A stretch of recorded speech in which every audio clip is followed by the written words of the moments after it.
Olá, saudações a você, querido inscrito e ouvinte, que está a prestigiar o meu trabalho. Na audição de hoje um conto de Machado de Assis, nomeado Luís Soares. Publicado no ano de 1869. Por gentileza, se o meu trabalho lhe trouxe agrado, deixe seu like e se inscreva no canal. Caso obteve uma experiência de desagrado, deixe nos comentários, pois a vossa avaliação será considerada e aplicada. Desde já, agradeço pela preferência e desejo-lhe uma excelente audição. Luís Soares. Capítulo 1. Trocar o dia pela noite, dizia Luís Soares, é restaurar o império da natureza corrigindo a obra da sociedade. O calor do sol está dizendo aos homens que vão descansar e dormir, ao passo que a frescura relativa da noite é a verdadeira estação em que se deve viver. Livre em todas as minhas ações, não quero sujeitar-me à lei absurda que a sociedade me impõe, velarei de noite, dormirei de dia. Contrariamente a vários ministérios, Soares cumpria este programa com um escrúpulo digno de uma grande consciência. A aurora para ele era o crepúsculo era a aurora. Dormia 12 horas consecutivas durante o dia, quer dizer das 6 da manhã às 6 da tarde. Almoçava às 7 e jantava às 2 da madrugada. Não ceava. A sua ceia limitava-se a uma xícara de chocolate que o criado lhe dava às 5 horas da manhã quando ele entrava para casa. Soares engolia o chocolate, fumava 2 charutos, fazia alguns trocadilhos com o criado, lia uma página de algum romance, e deitava-se. Não lia jornais. Achava que um jornal era a coisa mais inútil deste mundo, depois da Câmara dos Deputados, das obras dos poetas e das missas. Não quer isto dizer que Soares fosse ateu em religião, política e poesia. Não. Soares era apenas indiferente. Olhava para todas as grandes coisas com a mesma cara com que via uma mulher feia. Podia vir a ser um grande perverso, ou até então era apenas uma grande inutilidade. Graças a uma boa fortuna que lhe deixará o pai, Soares podia gozar a vida que levava, esquivando-se a todo o gênero de trabalho e entregue somente aos instintos da sua natureza e aos caprichos do seu coração. Coração é talvez demais. Era duvidoso que Soares o tivesse. Ele mesmo o dizia. Quando alguma dama lhe pedia que ele a amasse, Soares respondia: minha rica pequena, eu nasci com a grande vantagem de não ter coisa nenhuma dentro do peito nem dentro da cabeça. Isso que chamam juízo e sentimento são para mim verdadeiros mistérios. Não os compreendo porque os não sinto. Soares acrescentava que a fortuna suplantara a natureza deitando-lhe no berço em que nasceu uma boa soma de contos de réis. Mas esquecia que a fortuna, apesar de generosa, é exigente, e quer da parte dos seus afilhados algum esforço próprio. A fortuna não é danaide. Quando vê que um tonel esgota a água que se lhe põe dentro, vai levar os seus cântaros a outra parte. Soares não pensava nisto. Cuidava que os seus bens eram renascentes como as cabeças da hidra antiga. Gastava as mãos largas, e os contos de réis, tão dificilmente acumulados por seu pai, escapavam-se-lhe das mãos como pássaros sequiosos por gozarem do ar livre. Achou-se, portanto, pobre quando menos o esperava. Um dia de manhã, quer dizer as Ave-Marias, os olhos de Soares viram escritas as palavras fatídicas do festim babilônico. Era uma carta que o criado lhe entregará dizendo que o banqueiro de Soares a havia deixado à meia-noite. O criado falava como o amo vivia, vá ao meio-dia chamava meia-noite.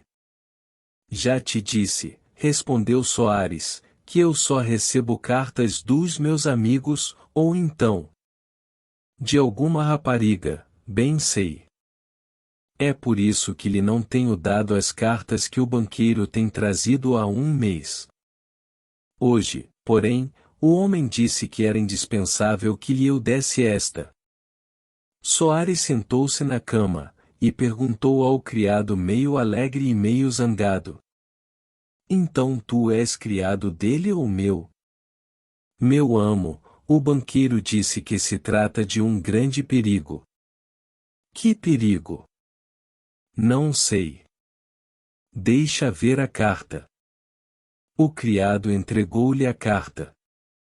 Soares abriu-a e leu-a 2 vezes.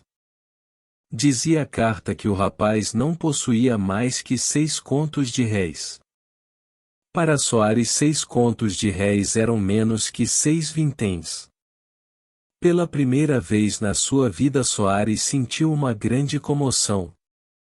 A ideia de não ter dinheiro nunca lhe havia acudido ao espírito, ou não imaginava que um dia se achasse na posição de qualquer outro homem que precisava de trabalhar. Almoçou sem vontade e saiu. Foi ao alcazar. Os amigos acharam-no triste, perguntaram-lhe se era alguma mágoa de amor. Soares respondeu que estava doente. As laís da localidade acharam que era de bom gosto ficarem tristes também. A consternação foi geral. Um dos seus amigos, José Pires, propôs um passeio a Botafogo para distrair as melancolias de Soares. O rapaz aceitou. Mas o passeio a Botafogo era tão comum que não podia distraí-lo. Lembraram-se de ir ao Corcovado, ideia que foi aceita e executada imediatamente. Mas que há que possa distrair um rapaz nas condições de Soares? A viagem ao Corcovado apenas lhe produziu uma grande fadiga, aliás útil, porque, na volta, dormiu o rapaz a sono solto. Quando acordou mandou dizer ao Pires que viesse falar-lhe imediatamente. Daí a 1 hora parava um carro à porta, viera o Pires que chegava, mas acompanhado de uma rapariga morena que respondia ao nome de Vitória. Entraram os 2 pela sala de Soares com a franqueza e o estrépito naturais entre pessoas de família. Não está doente? Perguntou Vitória ao dono da casa. Não, respondeu este, mas por que veio você? É boa. Disse José Pires, veio porque é a minha xícara inseparável. Querias falar-me em particular? Queria. Pois falemos aí em qualquer canto, Vitória fica na sala vendo os álbuns. Nada, interrompeu a moça, nesse caso vou-me embora. É melhor, só imponho uma condição, é que ambos hão de ir depois lá para casa, temos seata. Valeu.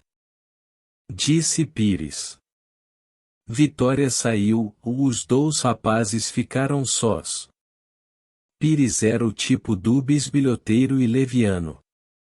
Enlixeirando novidade preparava-se para instruir-se de tudo. Lisonjeava a confiança de Soares, e adivinhava que o rapaz ia comunicar-lhe alguma coisa importante. Para isso assumiu um ar condigno com a situação. Sentou-se comodamente em uma cadeira de braços, pôs o castão da bengala na boca e começou o ataque com estas palavras. Estamos sós, que me queres? Soares confiou-lhe tudo, leu-lhe a carta do banqueiro, mostrou-lhe em toda a nudez a sua miséria. Disse-lhe que naquela situação não via solução possível, e confessou ingenuamente que a ideia do suicídio o havia alimentado durante longas horas. Um suicídio! Exclamou Pires, estás doudo. Doudo! Respondeu Soares, entretanto não vejo outra saída neste beco. Demais, é apenas meio suicídio, porque a pobreza já é meia morte. Convenho que a pobreza não é coisa agradável, e até acho. Pires interrompeu-se, uma ideia súbita atravessara-lhe o espírito, e a ideia de que Soares acabasse a conferência por pedir-lhe dinheiro. Pires tinha um preceito na sua vida, era não emprestar dinheiro aos amigos. Não se empresta sangue, dizia ele. Soares não reparou na frase cortada do amigo, e disse: viver pobre depois de ter sido rico, e é impossível. Nesse caso que me queres tu? Perguntou Pires, a quem pareceu que era bom atacar o touro de frente. Um conselho. Inútil conselho, pois que já tens uma ideia fixa. Talvez. Entretanto confesso que não se deixa a vida com facilidade, e mal ou boa, sempre custa morrer. Por outro lado, ostentar a minha miséria diante das pessoas que me viram rico é uma humilhação que eu não aceito. Que farias tu no meu lugar? Homem, respondeu Pires, há muitos meios. Venha um. Primeiro meio. Vai para Nova York e procura uma fortuna. Não me convém, e nesse caso fico no Rio de Janeiro. Segundo meio. Arranja um casamento rico. É bom de dizer. Onde está esse casamento? Procura. Não tens uma prima que gosta de ti? Creio que já não gosta, e demais não é rica, tem apenas 30 contos e despesa de um ano. É um bom princípio de vida. Nada, o outro meio. Terceiro meio, e o melhor. Vai à casa de teu tio, angaria-lhe a estima, dize que estás arrependido da vida passada, aceita um emprego, enfim vê se te constitui seu herdeiro universal. Soares não respondeu, ou a ideia pareceu-lhe boa. Aposto que te agrada o terceiro meio? Perguntou Pires rindo. Não é mau. Aceito, e bem sei que é difícil e demorado, mas eu não tenho muitos à escolha. Ainda bem, disse Pires levantando-se. Agora o que se quer é algum juízo. Há de custar-te o sacrifício, mas lembra-te que é o meio único de teres dentro de pouco tempo uma fortuna. Teu tio é um homem achacado de moléstias, qualquer dia bate a bota. Aproveita o tempo. E agora vamos à ceia da vitória. Não vou, disse Soares, quero acostumar-me desde já a viver vida nova. Bem, adeus. Olha, confiei-te isto a ti só, ó guarda-me segredo. Sou um túmulo, respondeu Pires descendo a escada. Mas no dia seguinte já os rapazes e raparigas sabiam que Soares ia fazer-se anacoreta, e por não ter dinheiro nenhum. O próprio Soares reconheceu isto no rosto dos amigos. Todos pareciam dizer-lhe, vé pena. Que pândego vamos nós perder? Pires nunca mais o visitou. Capítulo 2. O tio de Soares chamava-se o Major Luís da Cunha Vilela, e era com efeito um homem já velho e adoentado. Contudo não se podia dizer que morreria cedo. O Major Vilela observava um rigoroso regime que lhe ia entretendo a vida. Tinha uns bons 60 anos. Era um velho alegre e severo ao mesmo tempo. Gostava de rir, mas era implacável com os maus costumes. Constitucional por necessidade, era no fundo de sua alma absolutista. Chorava pela sociedade antiga, criticava constantemente a nova. Enfim foi o último homem que abandonou a cabeleira de rabicho.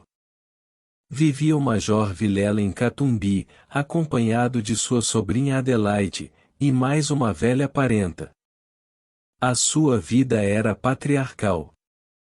Importando-se pouco ou nada com o que ia por fora, o major entregava-se todo ao cuidado de sua casa, aonde poucos amigos e algumas famílias da vizinhança o iam ver, e passar as noites com ele. O major conservava sempre a mesma alegria, ainda nas ocasiões em que o reumatismo o prostrava. Os reumáticos dificilmente acreditarão nisto, mas eu posso afirmar que era verdade. Foi num dia de manhã, felizmente um dia em que o major não sentiu o menor achaque, e ria e brincava com as duas parentas, que Soares apareceu em Catumbi à porta do tio. Quando o major recebeu o cartão com o nome do sobrinho, supus que era alguma caçoada. Podia contar com todos em casa, menos o sobrinho. Fazia já 2 anos que o não via, e entre a última e a penúltima vez tinha mediado 1 ano e meio. Mas o moleque disse-lhe tão seriamente que o nhonho Luiz estava na sala de espera, que o velho acabou por acreditar. Que te parece, Adelaide? A moça não respondeu. O velho foi à sala de visitas. Soares tinha pensado no meio de aparecer ao tio. Ajoelhar-se era dramático demais, cair-lhe nos braços exigia certo impulso íntimo que ele não tinha, além de que, Soares vexava-se de ter ou fingir uma comoção. Lembrou-se de começar uma conversação alheia ao fim que o levava lá, e acabar por confessar-se disposto a arrepiar carreira. Mas este meio tinha o inconveniente de fazer preceder a reconciliação por um sermão, que o rapaz dispensava. Ainda não se resolvera a aceitar um dos muitos meios que lhe vieram à ideia, quando o major apareceu à porta da sala. O major parou à porta sem dizer palavra e lançou sobre o sobrinho um olhar severo e interrogador. Soares hesitou um instante, mas como a situação podia prolongar-se sem benefício seu, o rapaz seguiu um movimento natural, foi ao tio e estendeu-lhe a mão. Meu tio, disse ele, não precisa dizer mais nada, o seu olhar diz-me tudo. Fui pecador e arrependo-me. Aqui estou. O major estendeu-lhe a mão, que o rapaz beijou com o respeito de que era susceptível. Depois encaminhou-se para uma cadeira e sentou-se, o rapaz ficou de pé. Se o teu arrependimento é sincero, abro-te a minha porta e o meu coração. Se não é sincero, podes ir embora, há muito tempo que não frequento a casa da ópera e não gosto de comediantes. Soares protestou que era sincero. Disse que fora dissipado e doudo, mas que aos 30 anos era justo ter juízo.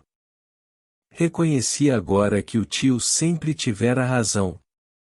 Supus ao princípio que eram simples rabugices de velho, e mais nada, mas não era natural esta leviandade num rapaz educado no vício? Felizmente corrigia-se a tempo. O que ele agora queria era entrar em bom viver, e começava por aceitar um emprego público que o obrigasse a trabalhar e fazer-se sério. Tratava-se de ganhar uma posição. Ouvindo o discurso de que fiz o extrato acima, o major procurava adivinhar o fundo do pensamento de Soares. Seria ele sincero? O velho concluiu que o sobrinho falava com a alma nas mãos. A sua ilusão chegou ao ponto de ver-lhe uma lágrima nos olhos, lágrima que não apareceu, nem mesmo fingida. Quando Soares acabou, o major estendeu-lhe a mão e apertou a que o rapaz lhe estendeu também. Creio, Luiz. Ainda bem que te arrependeste a tempo. Isso que vivias não era vida nem morte, a vida é mais digna e a morte mais tranquila do que a existência que malbarataste. Entras agora em casa como um filho pródigo. Terás o melhor lugar à mesa. Esta família é a mesma família. O major continuou por este tom, Soares ouviu a pé que do discurso do tio. Dizia consigo que era a amostra da pena que ia sofrer, e um grande desconto dos seus pecados. O major acabou levando o rapaz para dentro, onde os esperava o almoço. Na sala de jantar estavam Adelaide e a velha parenta. A senhora Antônia de Moura Vilela recebeu Soares com grandes exclamações que envergonharam sinceramente o rapaz. Quanto a Adelaide, apenas o cumprimentou sem olhar para ele. O Soares retribuiu o cumprimento. O major reparou na frieza, mas parece que sabia alguma coisa, porque apenas deu uma risadinha amarela, coisa que lhe era peculiar. Sentaram-se à mesa, e o almoço correu entre as pilhérias do major, as recriminações da senhora Antônia, as explicações do rapaz e o silêncio de Adelaide. Quando o almoço acabou, o major disse ao sobrinho que fumasse, concessão enorme que o rapaz a custo aceitou. As duas senhoras saíram ou ficaram os dois à mesa. Estás então disposto a trabalhar? Estou, meu tio. Bem, ou vou ver se te arranjo um emprego. Que emprego preferes? O que quiser, meu tio, contanto que eu trabalhe. Bem. Levarás amanhã uma carta minha a um dos ministros. Deus queira que possas obter o emprego sem dificuldade. Quero ver-te trabalhador e sério, ou quero ver-te homem. As dissipações não produzem nada, a não serem dívidas e desgostos. Tens dívidas? Nenhuma, respondeu Soares. Soares mentia. Tinha uma dívida de alfaiate, relativamente pequena, queria pagá-la sem que o tio soubesse. No dia seguinte o major escreveu a carta prometida, que o sobrinho levou ao ministro, e tão feliz foi, que daí a um mês estava empregado em uma secretaria com um bom ordenado. Cumpre fazer justiça ao rapaz. O sacrifício que fez de transformar os seus hábitos da vida foi enorme, e a julgá-lo pelos seus antecedentes, ninguém o julgara capaz de tal. Mas o desejo de perpetuar uma vida de dissipação pode explicar a mudança e o sacrifício. Aquilo na existência de Soares não passava de um parênteses mais ou menos extenso. Almejava por fechá-lo e continuar o período como havia começado, isto é, vivendo com Aspásia e pagodeando com Alcibíades. O tio não desconfiava de nada, ou mais temia que o rapaz fosse novamente tentado à fuga, ou porque o seduzisse a lembrança das dissipações antigas, ou porque o aborrecesse a monotonia e a fadiga do trabalho. Com o fim de impedir o desastre, lembrou-se de inspirar-lhe ambição política. Pensava o major que a política seria um remédio decisivo para aquele doente, como se não fosse conhecido que os louros de Lovelace e os de Turgot andam muita vez na mesma cabeça. Soares não desanimou o major. Disse que era natural acabar a sua existência na política, e chegou a dizer que algumas vezes sonhara com uma cadeira no parlamento. Pois eu verei se te posso arranjar isto, respondeu o tio. O que é preciso é que estudes a ciência da política, a história do nosso parlamento e do nosso governo, e principalmente é preciso que continues a ser o que és hoje, um rapaz sério. Se bem o dizia o major, melhor o fazia Soares, que desde então meteu-se com os livros e lia com afinco as discussões das câmaras.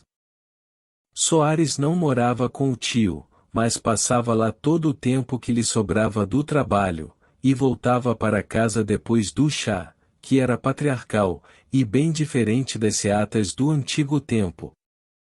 Não afirmo que entre as duas fases da existência de Luís Soares não houvesse algum elo de união, e que o emigrante das terras de Gnido não fizesse de quando em quando excursões à pátria. Em todo caso essas excursões eram tão secretas que ninguém sabia delas, nem talvez os habitantes das referidas terras, com exceção dos poucos escolhidos para receberem o expatriado.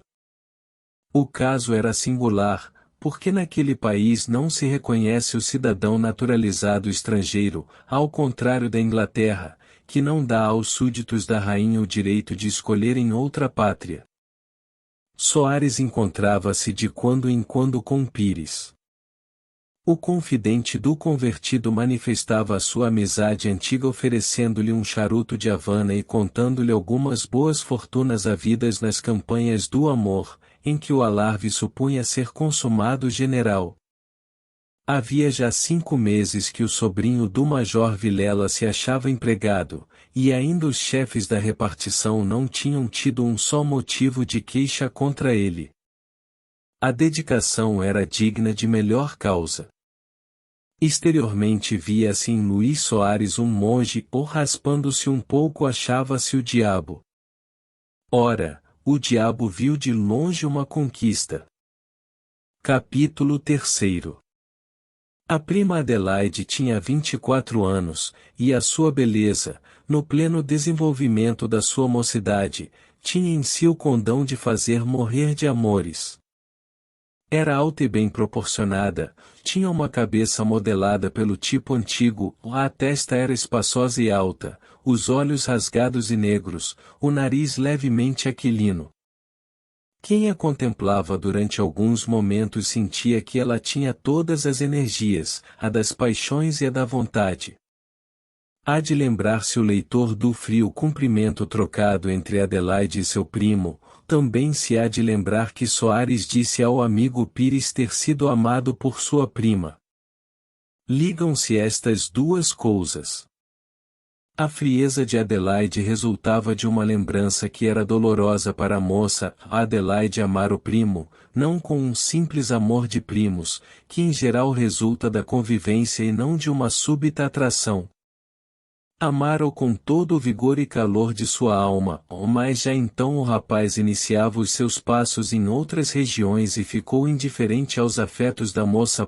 Um amigo que sabia do segredo perguntou-lhe um dia por que razão não se casava com Adelaide, ao que o rapaz respondeu friamente: quem tem a minha fortuna não se casa, mas se casa é sempre com quem tem a mais. Os bens de Adelaide são a 5ª parte dos meus, para ela é negócio da China, para mim é um mau negócio. O amigo que ouvirá esta resposta não deixou de dar uma prova da sua afeição ao rapaz indo contar tudo à moça. O golpe foi tremendo, não tanto pela certeza que lhe dava de não ser amada, como pela circunstância de nem ao menos ficar-lhe o direito de estima. A confissão de Soares era um corpo de delito.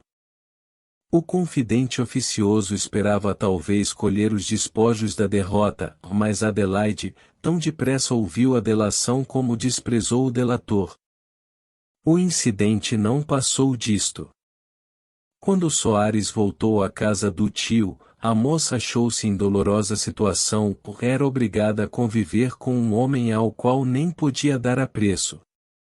Pela sua parte, o rapaz também se achava acanhado, não porque lhe doessem as palavras que dissera um dia, mas por causa do tio, que ignorava tudo. Não ignorava, o moço é que o supunha. O major soube da paixão de Adelaide e soube também da repulsa que tivera no coração do rapaz. Talvez não soubesse das palavras textuais repetidas à moça pelo amigo de Soares, mas se não conhecia o texto, conhecia o espírito, sabia que, pelo motivo de ser amado, o rapaz entrará a aborrecer a prima, e que esta, vendo-se repelida, entrará a aborrecer o rapaz.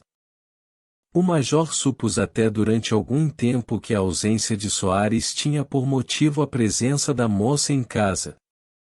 Adelaide era filha de um irmão do major, homem muito rico e igualmente excêntrico, que morrera havia 10 anos deixando a moça entregue aos cuidados do irmão.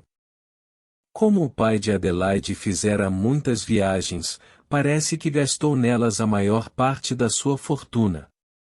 Quando morreu apenas coube a Adelaide, filha única, cerca de 30 contos, que o tio conservou intactos para serem o dote da pupila. Soares ouve-se como pôde na singular situação em que se achava. Não conversava com a prima, ou apenas trocava com ela as palavras estritamente necessárias para não chamar a atenção do tio. A moça fazia o mesmo. Mas quem pode ter mão ao coração? A prima de Luís Soares sentiu que pouco a pouco lhe ia renascendo o antigo afeto. Procurou combatê-lo sinceramente, mas não se impede o crescimento de uma planta senão arrancando-lhe as raízes. As raízes existiam ainda. Apesar dos esforços da moça, o amor veio pouco a pouco invadindo o lugar do ódio, e se até então o suplício era grande, agora era enorme. Travara-se uma luta entre o orgulho e o amor. A moça sofreu consigo, ou não articulou uma palavra. Luís Soares reparava que quando os seus dedos tocavam os da prima, esta experimentava uma grande emoção, corava e empalidecia. Era um grande navegador aquele rapaz nos mares do amor, conhecia-lhe a calma e a tempestade. Convenceu-se de que a prima o amava outra vez. A descoberta não o alegrou, pelo contrário, foi-lhe motivo de grande irritação. Receava que o tio, descobrindo o sentimento da sobrinha, propusesse o casamento ao rapaz, e recusá-lo não seria comprometer no futuro a esperada herança? A herança sem o casamento era o ideal do moço. Dar-me asas, pensava ele, atando-me os pés, é o mesmo que condenar-me à prisão. É o destino do papagaio doméstico, ou não aspiro a tê-lo. Realizaram-se as previsões do rapaz. O major descobriu a causa da tristeza da moça e resolveu pôr termo àquela situação propondo ao sobrinho o casamento. Soares não podia recusar abertamente sem comprometer o edifício da sua fortuna. Este casamento, disse-lhe o tio, é complemento da minha felicidade. De um só lance reúno duas pessoas que tanto estimo, e morro tranquilo sem levar nenhum pesar para outro mundo. Estou que aceitarás. Aceito, meu tio, mas observo que o casamento assenta no amor, e eu não amo minha prima. Bem, has de amá-la, casa-te primeiro. Não desejo expô-la a uma desilusão.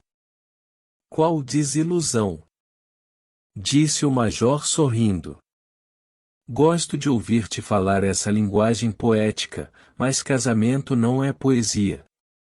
É verdade que é bom que duas pessoas antes de se casarem se tenham já alguma estima mútua. Isso creio que tens. Lá fogos ardentes, meu rico sobrinho, são coisas que ficam bem em verso, e mesmo em prosa, ou mais na vida, que não é prosa nem verso, o casamento apenas exige certa conformidade de gênio, de educação e de estima. Meu tio sabe que eu não me recuso a uma ordem sua. Ordem, não. Não te ordeno, proponho. Dizes que não amas tua prima, pois bem, faze por isso, e daqui a algum tempo casem-se que me darão gosto. O que eu quero é que seja cedo, porque não estou longe de dar a casca. O rapaz disse que sim. Adiou a dificuldade não podendo resolvê-la. O major ficou satisfeito com o arranjo e consolou a sobrinha com a promessa de que podia casar-se um dia com o primo. Era a primeira vez que o velho tocava em semelhante assunto, e Adelaide não dissimulou o seu espanto, espanto que lisonjeou profundamente a perspicácia do major. Ah!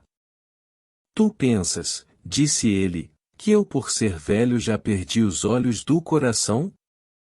Vejo tudo, Adelaide, vejo aquilo mesmo que se quer esconder.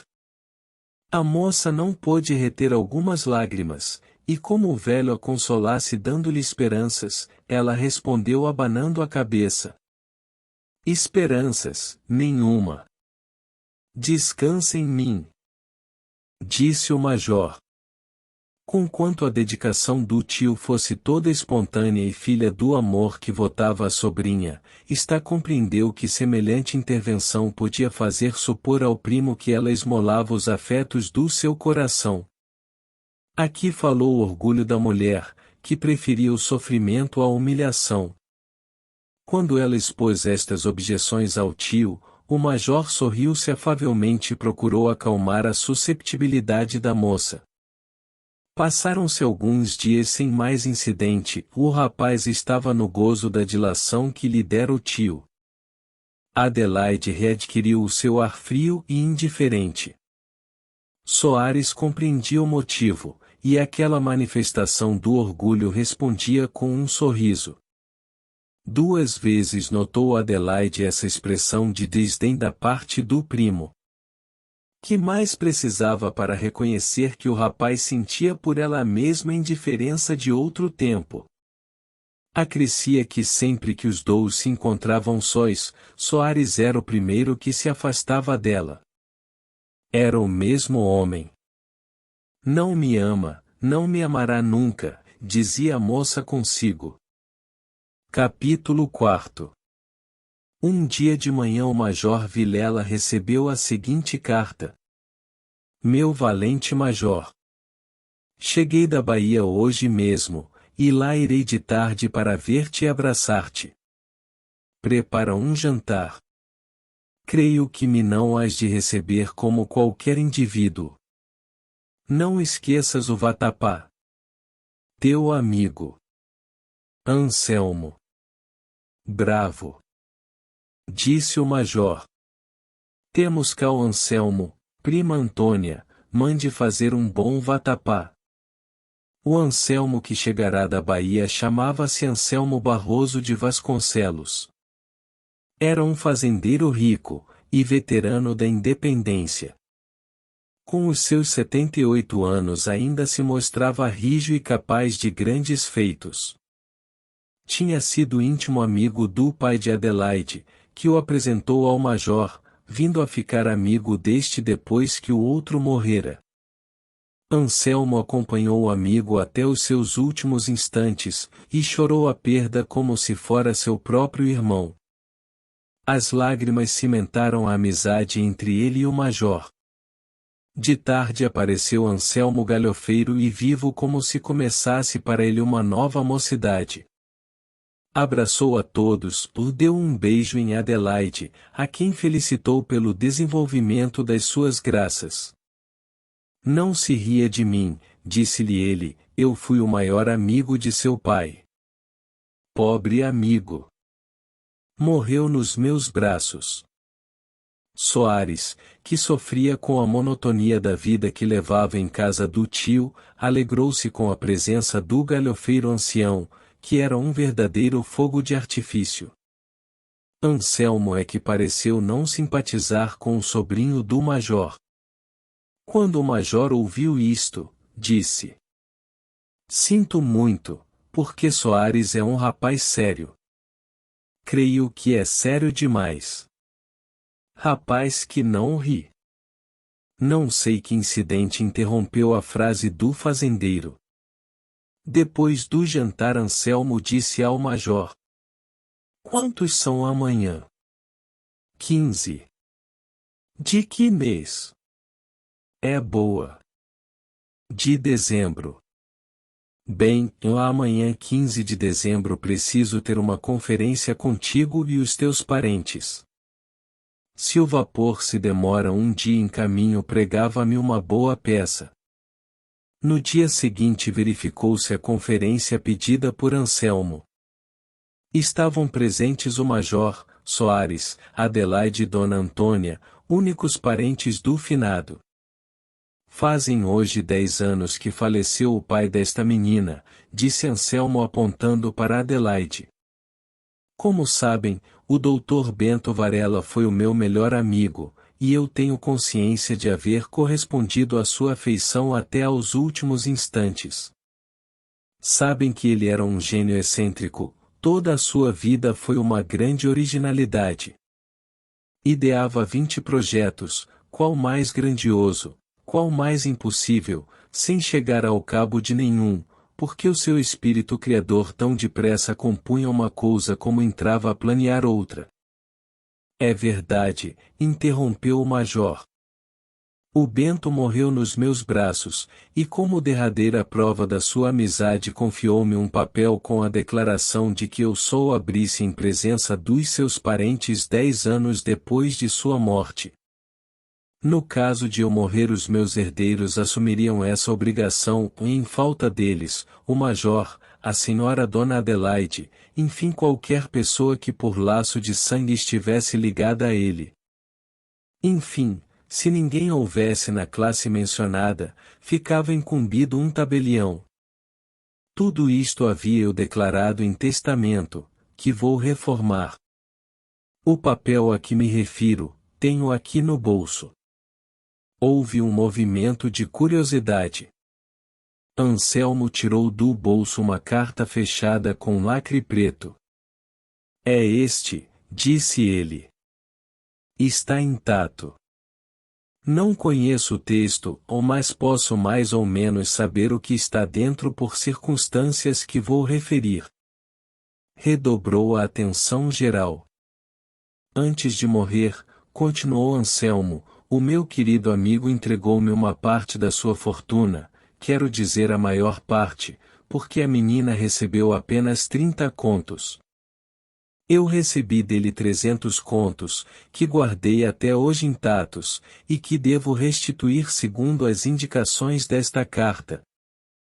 A um movimento de espanto em todos seguiu-se um movimento de ansiedade. Qual seria a vontade misteriosa do pai de Adelaide? Dona Antônia lembrou-se que em rapariga fora namorada do defunto, e por um momento lisonjeou-se com a ideia de que o velho maníaco se houvesse lembrado dela às portas da morte. Nisto reconheço eu o Mano Bento, disse o major tomando uma pitada, era o homem dos mistérios, das surpresas e das ideias extravagantes, seja dito sem agravo aos seus pecados, se é que os teve. Anselmo tinha aberto a carta. Todos prestaram ouvidos. O veterano leu o seguinte: Meu bom e estimadíssimo Anselmo, quero que me prestes o último favor. Tens contigo a maior parte da minha fortuna, e eu diria melhor se tivesse de aludir à minha querida filha Adelaide.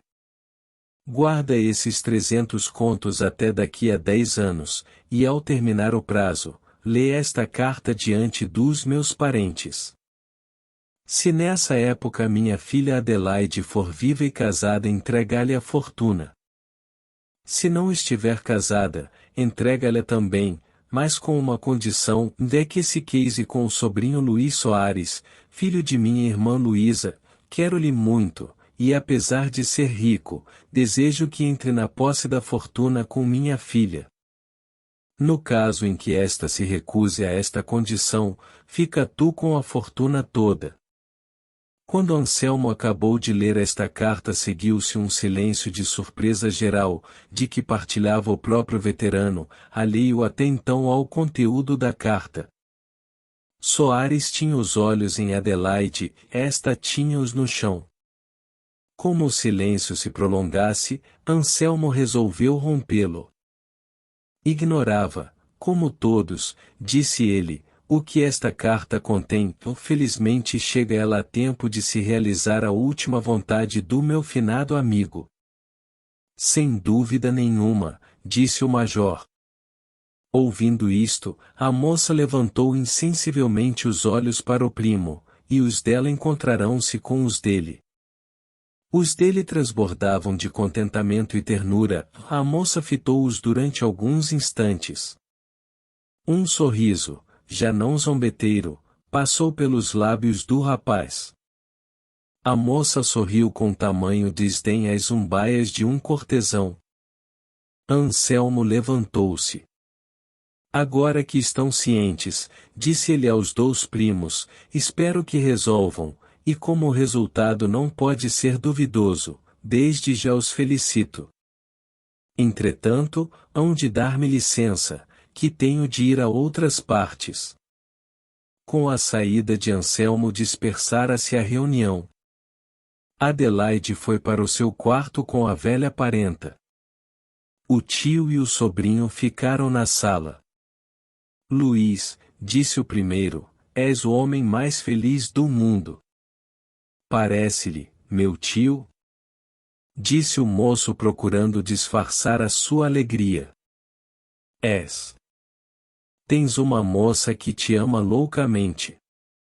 De repente cai-lhe nas mãos uma fortuna inesperada, e essa fortuna só pode havê-la com a condição de se casar contigo. Até os mortos trabalham a teu favor. Afirmo-lhe, meu tio, que a fortuna não pesa nada nestes casos, e se eu assentar em casar com a prima será por outro motivo. Bem sei que a riqueza não é essencial ou não é. Mas enfim vale alguma coisa. É melhor ter 300 contos que 30, ou sempre é mais uma cifra. Contudo não te aconselho que te cases com ela se não tiveres alguma afeição. Nota que eu não me refiro a essas paixões de que me falaste. Casar mal, apesar da riqueza, é sempre casar mal. Estou convencido disto, meu tio. Por isso ainda não dei a minha resposta, nem dou por ora. Se eu vier a afeiçoar-me à prima, estou pronto a entrar na posse dessa inesperada riqueza.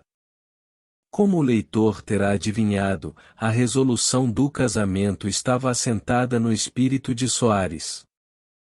Em vez de esperar a morte do tio, parecia-lhe melhor entrar desde logo na posse de um excelente pecúlio, o que se lhe afigurava tanto mais fácil, quanto que era a voz do túmulo que o impunha.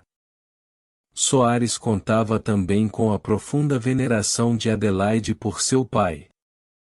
Isto, ligado ao amor que a rapariga sentia por ele, devia produzir o desejado efeito. Nessa noite o rapaz dormiu pouco. Sonhou com o Oriente. Pintou-lhe a imaginação um harém recendente das melhores essências da Arábia, forrado o chão com tapetes da Pérsia, sobre moles divãs ostentavam-se as mais perfeitas belezas do mundo. Uma circassiana dançava no meio do salão ao som de um pandeiro de marfim. Mais um furioso eunuco, precipitando-se na sala com o iatagã desembainhado, enterrou-o todo no peito de Soares, que acordou com o pesadelo, e não pôde mais conciliar o sono. Levantou-se mais cedo e foi passear até chegar a hora do almoço e da repartição. Capítulo 5. O plano de Luís Soares estava feito. Tratava-se de abater as armas pouco a pouco, simulando-se vencido diante da influência de Adelaide. A circunstância da riqueza tornava necessária toda a discrição. A transição devia ser lenta. Cumpria ser diplomata. Os leitores terão visto que, apesar de certa argúcia da parte de Soares, não tinha ele a perfeita compreensão das coisas, e por outro lado o seu caráter era indeciso e vário. Hesitar em casar com Adelaide quando o tio lhe falou nisso, quando era certa que viria a obter mais tarde a fortuna do major. Dizia então que não tinha vocação de papagaio. A situação agora era a mesma, aceitava uma fortuna mediante uma prisão. É verdade que se esta resolução era contrária à primeira, podia ter por causa o cansaço que lhe ia produzindo a vida que levava. Além de que, desta vez, a riqueza não se fazia esperar, era entregue logo depois do consórcio.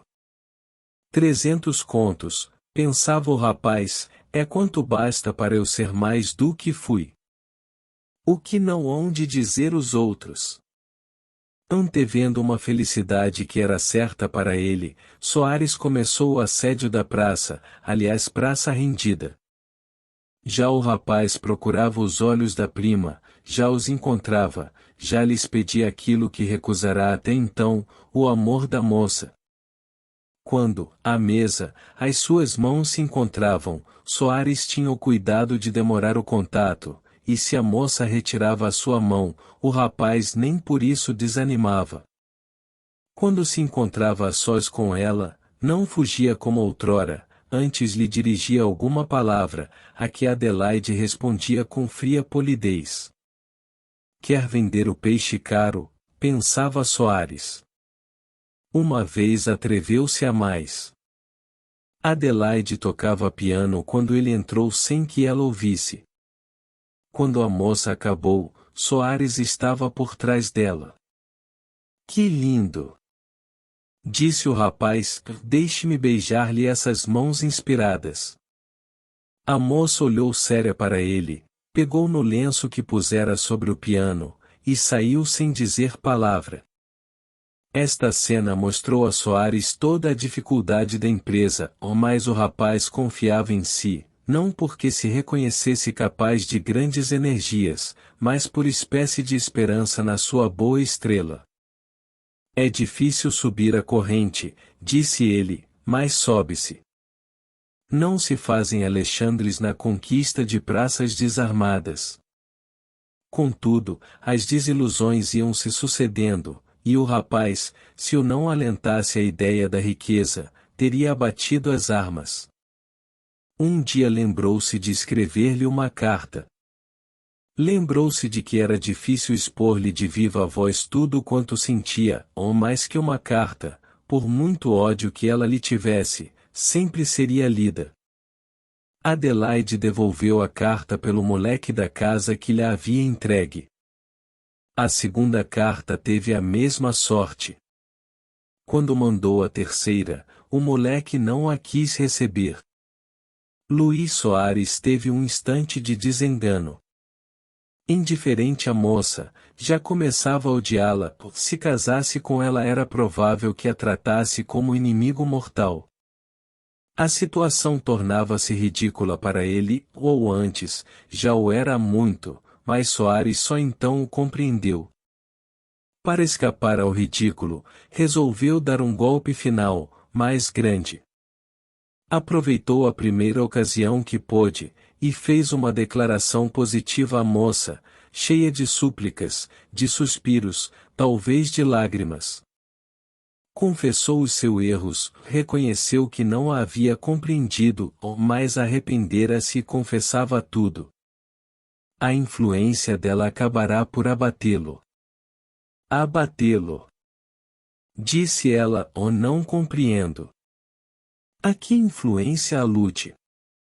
Bem sabe, a influência da sua beleza, do seu amor. Não suponha que lhe estou mentindo. Sinto-me hoje tão apaixonado que era capaz de cometer um crime. Um crime? Não é crime o suicídio? De que me serviria a vida sem o seu amor? Vamos, fale. A moça olhou para ele durante alguns instantes sem dizer palavra. O rapaz ajoelhou-se. Ou seja a morte, ou seja a felicidade, disse ele, quero recebê-la de joelhos. Adelaide sorriu e soltou lentamente estas palavras. 300 contos. É muito dinheiro para comprar um miserável. E deu-lhe as costas. Soares ficou petrificado. Durante alguns minutos conservou-se na mesma posição, com os olhos fitos na moça que se afastava lentamente. O rapaz dobrava-se ao peso da humilhação. Não previra tão cruel desforra da parte de Adelaide. Nem uma palavra de ódio, nem um indício de raiva, apenas um calmo desdém, um desprezo tranquilo e soberano.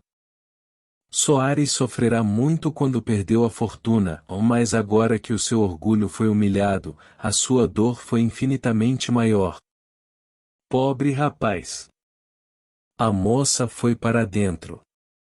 Parece que contava com aquela cena, porque entrando em casa, foi logo procurar o tio, e declarou-lhe que, apesar de quanto venerava a memória do pai, não podia obedecer-lhe, e desistia do casamento. Mas não o amas tu? Perguntou-lhe o major. Amei-o. Amas a outro? Não. Então explica-te.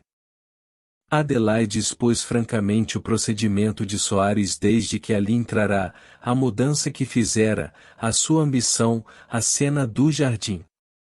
O major ouviu atentamente a moça, procurou desculpar o sobrinho, mas no fundo ele acreditava que Soares era um mau caráter. Este, depois que pôde refrear a sua cólera, entrou em casa e foi despedir-se do tio até o dia seguinte. Pretextou que tinha um negócio urgente. Capítulo 6. Adelaide contou humildemente ao amigo de seu pai os sucessos que a obrigavam a não preencher a condição da carta póstuma confiada a Anselmo.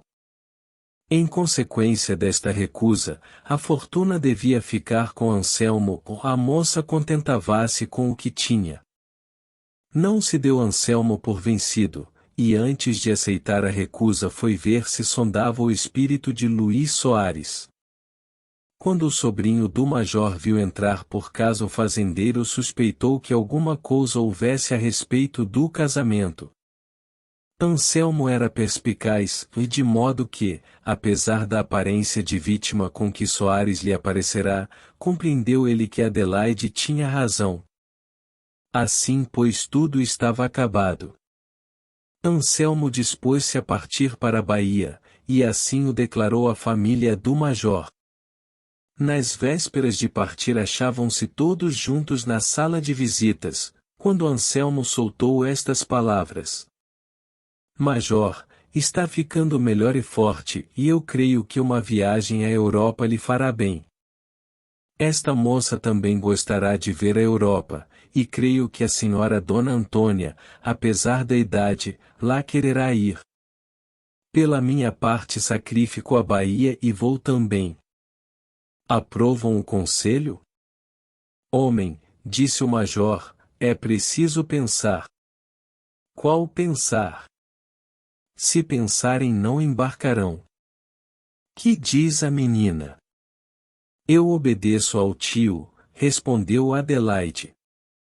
Além de que, disse Anselmo, agora que Dona Adelaide está de posse de uma grande fortuna, há de querer apreciar o que há de bonito nos países estrangeiros a fim de poder melhor avaliar o que há no nosso. Sim, disse o major, mas você fala de grande fortuna. 300 contos. São seus. Meus. Então sou algum ratoneiro? Que me importa a minha fantasia de um generoso amigo? O dinheiro é desta menina, sua legítima herdeira, e não meu, que aliás tenho bastante. Isso é bonito, Anselmo.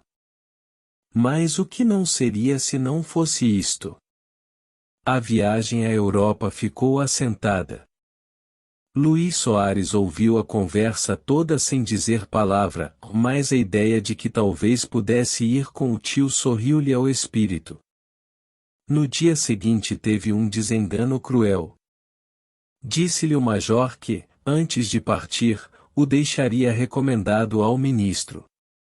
Soares procurou ainda ver se alcançava seguir com a família. Era simples cobiça na fortuna do tio, desejo de ver novas terras, ou impulso de vingança contra a prima? Era tudo isso, talvez. A última hora foi-se a derradeira esperança. A família partiu sem ele. Abandonado, pobre, tendo por única perspectiva o trabalho diário, sem esperanças no futuro, e além do mais, humilhado e ferido em seu amor próprio, Soares tomou a triste resolução dos cobardes. Um dia de noite o criado ouviu no quarto dele um tiro, correu, achou um cadáver. Pires soube na rua da notícia, e correu à casa de Vitória, que encontrou no toucador. Sabes de uma coisa? Perguntou ele. Não. Que é? O Soares matou-se. Quando? neste momento. Coitado. É sério? É sério. Vai sair? Vou ao casar. Canta-se hoje Barbie Bleuy, não é? É. Pois eu também vou. E entrou a cantarolar a canção de Barbie Bleuy. Luís Soares não teve outra oração fúnebre dos seus amigos mais íntimos. Fim. Esta foi a obra narrada deste vídeo. Uma vez mais, agradeço pela preferência. Caso lhe tenha agradado, curta, se inscreva e compartilhe. Se algo não lhe agradou, escreva nos comentários, pois a sugestão será aplicada. Um grande abraço a você, querido inscrito e ouvinte. Até a próxima!